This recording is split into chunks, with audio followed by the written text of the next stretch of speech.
rescue op. Save the dinosaurs from an island that's about to explode. What could go wrong?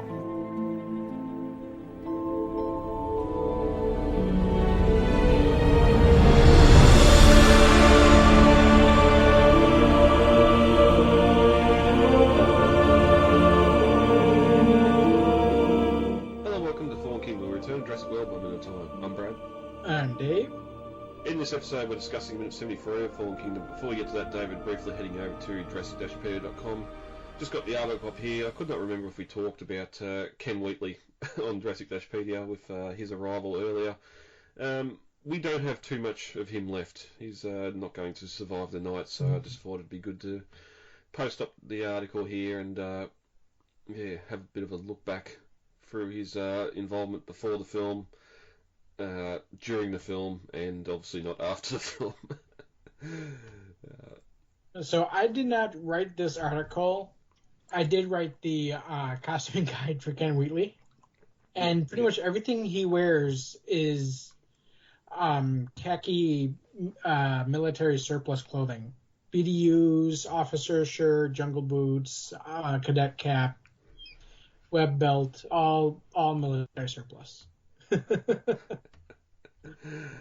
I wonder if, because he's a mercenary, obviously you might spend some money on some more important items, but for the most part, you're sort of just buying what you need to get by. I personally find his decision to wear sand beige to a tropical island questionable. Yeah. Maybe he wanted to stand out looking like an officer, even though he's not. Yeah, some like small dick syndrome, some would call it. Yep. Just yeah. Yeah. But quite a lengthy article here. So head over to Jurassic-Pedia for it or many more. I saved these animals. You betrayed a dying man for money. Claire, I admire your idealism, but we both exploited these animals. At least I have the integrity to admit it. I never, ever did You anything authorized the remotely creation of the illegal. Indominus Rex. You exploited a living thing in a cage for money. How is that different, huh? Dave, we're going to get a minute 73. Sounds good. Alright, minute 73 opens with Owen and Mills looking at each other through the bars. Ends with Owen thinking about breaking Mills' arm. Ouch. As we end the last minute, Mills and Wheatley had appeared out of nowhere, and more of the evil plan was being discussed. As we continue into 73, Owen starts asking the questions. So what? This is it. I mean, you're a smart guy. You could have started a foundation, cured cancer, but instead you want to sell endangered species.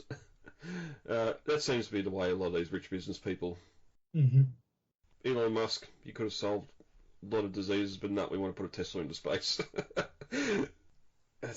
They're eccentric billionaires. Mills counters, I saved these animals, but they weren't his to save. So he's getting righteous here about saving animals from extinction, but they weren't his. He stole them. And they weren't Lockwood's either, so I think we talked about all that during the start of the movie with the operation to get them off the island. Mm-hmm. All this stuff's been done illegally behind the US Congress's back. Claire pipes in, you betrayed a dying man for money. But he already had money. He betrayed Lockwood for more money. For more money and, or seed money as he put it, for continuing the Indoraptor program. Mills sort of gets Claire good here. Claire, I admire your idealism, but we both explored these animals. At least I have the integrity to admit it. Claire states she never did, but is cut off. You authorised the creation of the Indominus Rex. You exploited a living animal in a cage for money. How is that different? Well, really, the difference is the Indominus, even though it was a freak, it was still looked after, it was still fed, it was still cared for. Once these animals... for health-wise... I would argue that most of the dinosaurs on Isla Nublar probably were, in fact, well cared for. I would argue that they were probably well attended to, all their needs were always met. The Indominus, though, was a unique case because while, yes, they did try there was a lot of things that was also very wrongly done with it, and the isolation being one of them. I know they did try to give it a sibling, which she ate, but its needs were obviously not being met, which caused it to lash out with bad behavior. Anybody who owns a dog knows that if you neglect it, it's going to poop on the rug. You have to pay attention to an animal's needs if you want it to behave as you want it to. Anything like that, like especially like the Indoraptors, an intelligent species is going to seek out is going to seek out like social interaction. It's not going, its needs somewhere else were not being met. They did something wrong with it that caused it to have this overly violent behavior that the other animals didn't have. And whether that's actually Claire's fault or not remains to be seen. She was park administrator, but at the same time, she can't be held responsible for every single thing that goes wrong at that park. She can't be personally held responsible for when the ice machine runs out of ice. I mean, there's somebody whose job that's supposed to be is to check the ice machine. On the other hand, as park administrator, that is kind of her job to take the rap when big things do go wrong. Yeah, and we discussed that. The boss gets paid the big money because when things go wrong, the boss is supposed to take responsibility. And I think at the time too, in Jurassic World, she may have authorised the creation of it, but she had no idea what Wu was putting into it.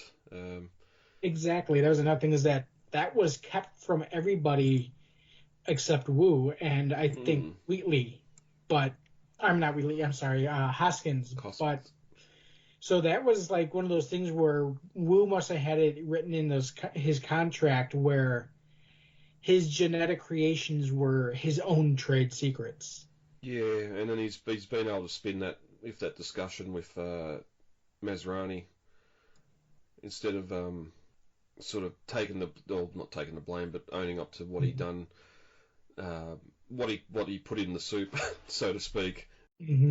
Saying, well, you wanted the thing grown quickly, I had to do this to do that, so I could grow quickly, and all that sort of thing. But we mentioned it, or talked about at the start of the movie, why Claire isn't in jail after the Jurassic World incident. If you're not going to assign blame to her for that, then you can't really assign blame to her for the creation of Indominus Rex as well.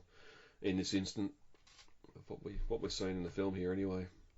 Then Mills moves to Owen and you, the man who proved that raptors could follow orders. You never thought about the applications of your research, how many millions a trained predator might be worth.